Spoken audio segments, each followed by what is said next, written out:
नमस्कार दोस्तों, मैं सलोनी शर्मा संपर्क राजस्थान में आप सभी दोस्तों का स्वागत करती हूँ। आज हमारे साथ एक ऐसे मेहमान हैं जो भाजपा के बहुत बड़े नेता और राजस्थान क्षेत्र को ही ले लेते हैं। राजस्थान क्षेत्र के बहुत बड़े समाज सेवी है। खास तौर पे सुजानगढ़ क्षेत्र की बात आती है तो सुजानगढ़ क्षेत्र की कोई भी समस्या हो उसको सुधारने के लिए सबसे पहले अग्रसर रहते हैं। हम आज इनसे बातचीत करेंगे इनके पूरे बैकग्राउंड के बारे में। तो आपका हमारे यूट्यूब चैनल में बहुत बहुत स्वागत है। धन्यवाद बहुत बहुत।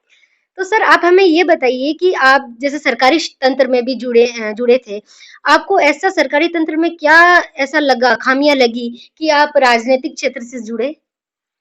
नहीं, खामियां लगी इसलिए राजनीतिक क्षेत्र में जुड़ा, ऐसा नहीं है। अच्छा अच्छा। खामियों का मामला नहीं। देखो, सरकारी तंत्र में और जन सेवा का राजनीतिक क्षेत्र, इनमें बहुत अलग अलग अलग दोनों क्षेत्र हैं।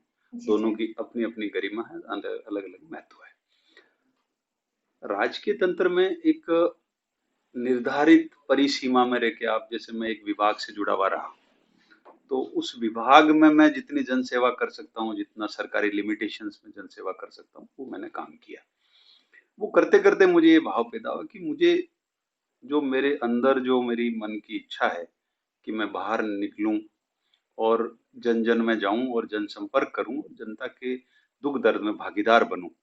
ये जीवन जो मिला है, मनुष्य का जीवन जो मिला है, इस मनुष्य जीवन में जितना मैं अच्छा कर सकता हूँ जनता के बीच में जाके, वो सरकारी सेवा में जो मैंने किया, 27 साल की नौकरी करी, उसके बाद मैंने ये विचार बनाया और एकदम जो है इंस्टेंट मेरे आया कि मुझे बाहर आना चाहिए, मेरे जैसे आदमी को बाहर निकलना चाहिए और निकल के जनता के बीच में जाना चाहिए, जनता का सहयोगी बनना चाहिए, उनकी समस्याओं से मुझे अवगत होना चाहिए, उनके दुख दर्द में मुझे भागीदारी निभानी चाहिए। जब भाव पैदा हुआ तो उस दिन मैंने सरकारी नौकरी से इस्तीफा दे दिया और अपने आप को परिवर्तन कर लिया जनता के बीच में आने के लिए।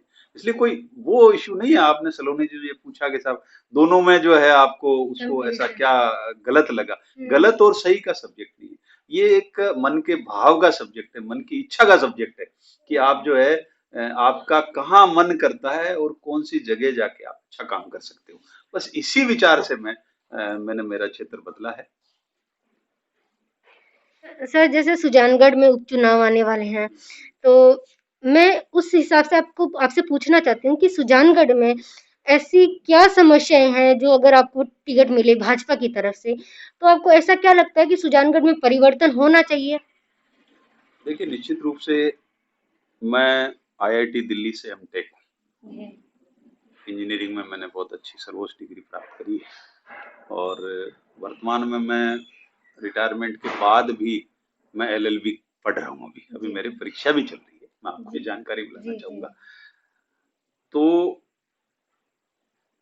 जब आप सुजानगढ़ क्षेत्र की बात करने का आपने बात रखी है, तो समस्याएं तो देखो इंसान के साथ जुड़ी हुई है, समस्याएं कोई किसी का निवारण नहीं कर सकता। जी सर। लेकिन एक जनप्रतिनिधि का ये दायित्व होता है कि वो जनता को एक सरल मार्ग समर्पित करे। जनता की कोई ऐसी समस्या है जिससे वो अनभिज्ञ हैं या जिसका निराकरण नहीं हो रहा, अगर उस समस्या का निराकरण जनप्रतिनिधि उसको अपने संज्ञान में लेके प्रयास करके और करे, तो जनता के लिए एक सरल जीने का मार्ग मिल जाता है। ये राजनीति का मतलब होता है। सुजानगढ़ में समस्याएं गिनाएं और उनका निराकरण करें, ये मेरा भाव नहीं है। मेरा ये भाव है कि चाहे गांव की जनता हो, चाहे शहर की जनता हो, उसका जुड़ाव तहसील स्तर, जिला स्तर, राज्य स्तर, देश स्तर और दुनिया से। विकास की गंगा यही होती है कि जो डेवलपमेंट चाहे विश्व स्तर पे हो और चाहे नेशनल स्तर पे हो, उस डेवलपमेंट का तुरंत जो है एक नीचे ग्रामीण आबादी में बैठा हुआ जो इंसान है उसको मिलना चाहिए। यही विकास होता है। जी जी। उसकी उसके तंत्र को इतना मजबूत कर दो और उस गांव में बैठे हुए इंसान की कनेक्टिविटी इतनी आप उससे जोड़ दो कि वो उससे जुड़ जाए, और जब इंसान जुड़ जाएगा जी तो जी। उसमें उसको रास्ता मिलेगा। अब फिजिकली कोई डेवलपमेंट करना ये विकास नहीं होता। फिजिकली डेवलपमेंट बहुत सारी चीजें हैं, निश्चित रूप से यहाँ बहुत सारी कमियां रही है हमारे राजनेताओं को, जो भी रहे, मैं उनकी बुराई नहीं करूंगा किसी जी की भी। जी। बट क्या होता है कि फिजिकल डेवलपमेंट आदमी को एक सहज मार्ग, सहज रास्ता दिखाता है। जी जी। आज अगर अपन ने जयपुर के लिए अच्छी रोड बना दी, जयपुर की अपन ने कनेक्टिविटी अच्छी कर दी, अपने लाइट अच्छी कर दी, बिजली का अच्छा कनेक्शन कर दिया, पानी का अच्छा कर दिया, तो एक जीवन हमारा वो सुख में हो जाता है, एक सरल में हो जाता है। ये जिम्मेदारी होती है जननेता की कि वो ये जो फिजिकल जो स्ट्रक्चर्स हैं, फिजिकल जो आदमी के जीवन को सरल बनाते हैं, उनको भी विकसित एक जननेता को करना चाहिए। ऐसी बहुत सारे काम है यहाँ, मैंने देखे हैं फिजिकली जो वर्क है। ये तो मैं डेवलपमेंट तो अपन ओवरऑल डेवलपमेंट करेंगे, बट फिजिकल जो काम मैंने देखे हैं कि आप देखिए सुजानगढ़ में सबसे बड़ी दिक्कत ये महसूस हो रही है कि रेलवे लाइन सुजानगढ़ के बीच में से निकल रही है। जी। ठीक है, छापर फाटक से लेके लास्ट जो जमालपुरा तक की फाटक है, वहां तक 6 फाटक हैं टोटल। ठीक है, आजकल ट्रेन की जो लेंथ है वो एक एक 1.5-1.5 किलोमीटर लंबी ट्रेन आती है, और जब कभी ट्रेन रुकती है तो आपकी सारी फाटकें बंद हो जाती है। तो आप महसूस करेंगे कि सुजानगढ़ की आधी आबादी, शहर की आधी आबादी पश्चिम में रहती है, दोनों तरफ रहती है। अब सारा जो medical facilities, education facilities, market सब किधर है? सुजानगढ़ के ईस्ट डायरेक्शन में। तो आदमी कितनी असुविधा भोग रहा है, समय का दुरुपयोग हो रहा है। मेडिकल में तो कई बार बड़ी दिक्कत हो जाती है, ऐसी इमरजेंसी हो और वो हॉस्पिटल नहीं पहुंच पाए इस सिचुएशन में। तो जैसे इस तरह अपन को एक फिजिकल स्ट्रक्चर की यहाँ आवश्यकता है जो इधर वाली आबादी को इधर की आबादी से कनेक्टिविटी आसानी से कर दे, समय का सदुपयोग हो और कम कम टाइम में वो वहां पहुंच जाए। तो इस तरह का फिजिकल स्ट्रक्चर बनाना, ये सोचना। ये पानी की समस्या है, पानी अब तो कर रहा है पूरा नेशनल लेवल पे, मोदी जी भी इससे उनका प्लान है कि घर घर में पानी 2024 तक हर घर में मैं पानी पहुंचाऊंगी, तो मोदी जी ने भी एजेंडा ले रखा है। अच्छा, सुजानगढ़ इधर का जो ईस्टर्न पार्ट है, चाहे वेस्टर्न पार्ट हो, सुजानगढ़ शहर की बात करूं मैं, अपन शहर तक सीमित हो रहे हैं, गाँव तक अपन जाएंगे तो सुजानगढ़ एक्चुअली क्या है, ऐसे जैसे सोसर होता है, प्याले की तरह बसा हुआ है, प्याले की तरह बसा हुआ है। तो मैंने बरसात में घूम के देखा है, अभी बारिश हुई थी पिछले महीने, तो एक दिन की घंटा भर की बारिश हुई, तो मैं बारिश में गाड़ी लेके गया, मैं खुद, लोग घरों में थे, मैंने गाड़ी से देखा कि मतलब 2-2 फीट 3-3 फीट पानी भर जाता है, मार्केट बंद है, घरों में पानी घुस जाता है। तो इस समस्या सोसर की तरह पानी हो गया, सारा पानी आके इकट्ठा होता है, तो इसका डिस्पोजल का प्लानिंग कौन करेगा? ये करना बहुत जरूरी है। जैसे ये हो गया, आपके यहाँ बहुत सारे महापुरुष हैं हमारे यहाँ से, आज कन्हैयालाल जी सेठिया है ना, मोहन प्रकाश जी थे जो लता जी के गुरु रहे हैं यहाँ से, हैं कन्हैयालाल जी सेठिया। आज जो महान पुरुष हुए हैं, महान पुरुषों की धरती है, बहुत इतिहासकारों की धरती है, बहुत मतलब जो है संगीत के बहुत बड़े यहाँ से संगीतकार हुए हैं। तो आज उनकी सेवाओं का और उनके जो काम किए हुए हैं, उनसे यहाँ की जनता को जोड़ना।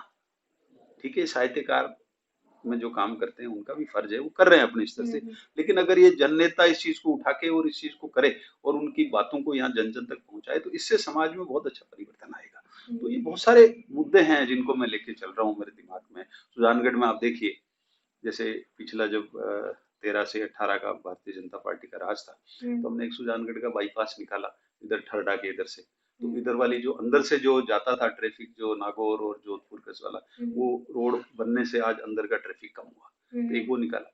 अब मेरा भाव है कि आज दिक्कत क्या हो रही है कि हम अगर बीकानेर और इधर हनुमानगढ़ से इधर से जुड़ते हैं, जो सालासर साइड से जो आएगा, तो उसके लिए दिक्कत होगी, शहर में उसको आना ही पड़ता है, आना ही पड़ेगा। तो एक मेरा ये प्लान है, रोड सेक्टर का मेरा बहुत अच्छा प्लान है कि मैं एक सुजानगढ़ के इधर जो उत्तरी साइड का पार्ट है, जैसे गोवा सरप्याऊ से आप ले लो और इधर जो है आपके गुलेरिया तक, अगर एक बाईपास का हम प्लान और बनाए यहाँ पे, एक बाईपास का प्लान और देंगे तो निश्चित रूप से अपन को अंदर की जनता को बहुत सुविधा मिलेगी। वो ट्रैफिक इधर का जो बड़ा ट्रैफिक आधा तो हमने निकाल दिया, पिछले गवर्नमेंट में कर दिया, और एक ट्रैफिक हमारा उधर से निकल जाता है। सुजानगढ़ का बहुत अच्छा, जब रोड अच्छी बन जाएगी, बड़ा ट्रैफिक बाहर चला जाए, तो अंदर जो रहने वाले लोग हैं उनको बहुत अच्छी सुविधा हो जाती है। तो एक इस तरह का प्लान है।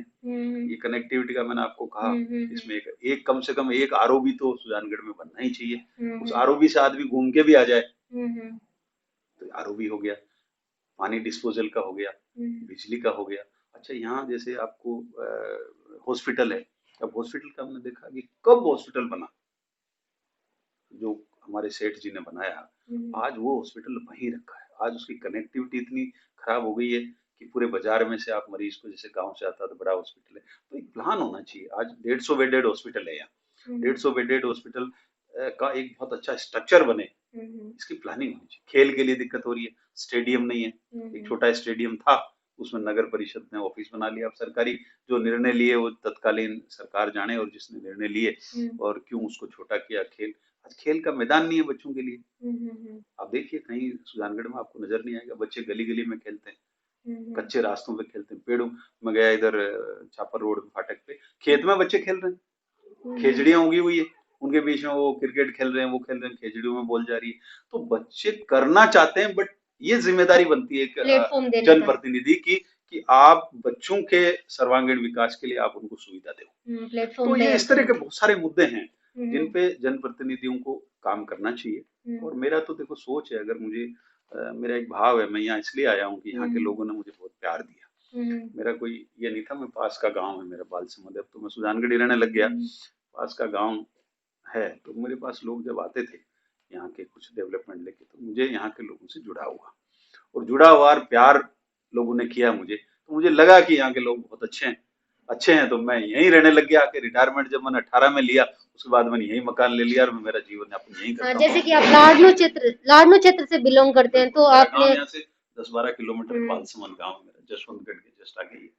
तो जसवंतगढ़ और लाडनू और सुजला, आपको ध्यान है कॉलेज में भी आप पढ़ी हो, तो सुजला का मतलब ये है कि सुजानगढ़, जसवंतगढ़ और लाडनू, ये तीनों एक ही है। आज तो कनेक्ट हो गए सारे, ठीक है, एक बॉर्डर जरूर होगी कि जिला मान लो अलग हो गया, बट ये तो सुजला का मतलब ये तो तीनों एक ही हो गए। तो जसवंतगढ़ के पास हमारे तो यही कॉलेज है, हमारे बच्चे तो सब यही पढ़ते हैं, हमारा सारा मार्केट यहाँ है।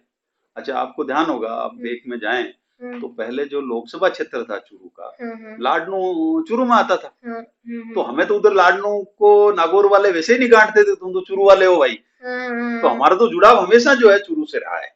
ये तो अभी पिछले डिलिमिटेशन में लाडनू को जो है नागौर में डाल दिया। तो अब हम तो शुरू से ही हमारा जो भाव रहा है और हमारा जुड़ाव रहा है वो हमेशा सुजानगढ़ और चूरू क्षेत्र से रहा है। और इधर आपके बाहर आप जाओगे, आगे आप जाओगे ग्रामीण आबादी में, विदासर जैसे, बहुत विदासर भी एक तपस्वियों की नगरी है। मैं आपको निवेदन करूं, जितने संत साधु संत हुए जैन समाज के, महाप्रज्ञ जी आप देखिए कितने, और कितने धुने हैं वहाँ, दादू दयाल जी का आश्रम है, जैन समाज का आश्रम है, और कितने जो संत महापुरुष हुए, वो धरती है विदासर की धरती। इतना अच्छी पवित्र स्थल है इस क्षेत्र में।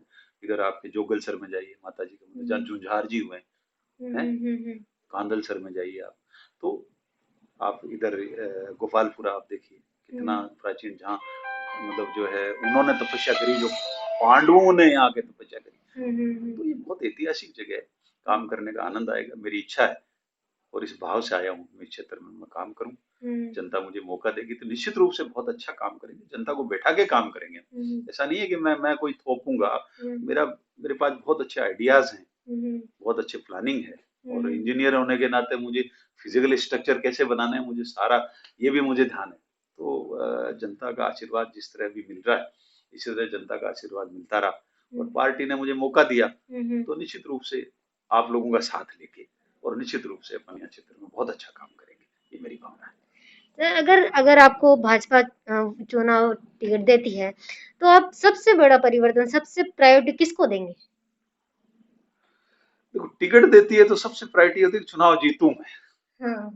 भाजपा मुझे अगर मौका देती है तो सबसे पहली प्रायोरिटी ये रहेगी कि जनता का दिल में जीतूं, और मैं भारतीय जनता पार्टी को जीत का तोहफा दूं। जीतने के बाद जनता के बीच में बैठ के अपन आगे की बातें करेंगे, आपको साथ लेके करेंगे, है ना। तो सबसे पहला यही फर्ज बनेगा मेरा कि लोगों को मैं विश्वास दिलाऊं कि मैं तुम्हारा सच्चा जनप्रतिनिधि, आप सबका सच्चा जनप्रतिनिधि बनके और आपकी आवाज बनूंगा, ये मैं विश्वास दिला सकूं, और मुझे जीत मिले तो निश्चित रूप से अच्छा काम करेंगे। ठीक है, धन्यवाद सर, बहुत बहुत थैंक यू वेरी मच।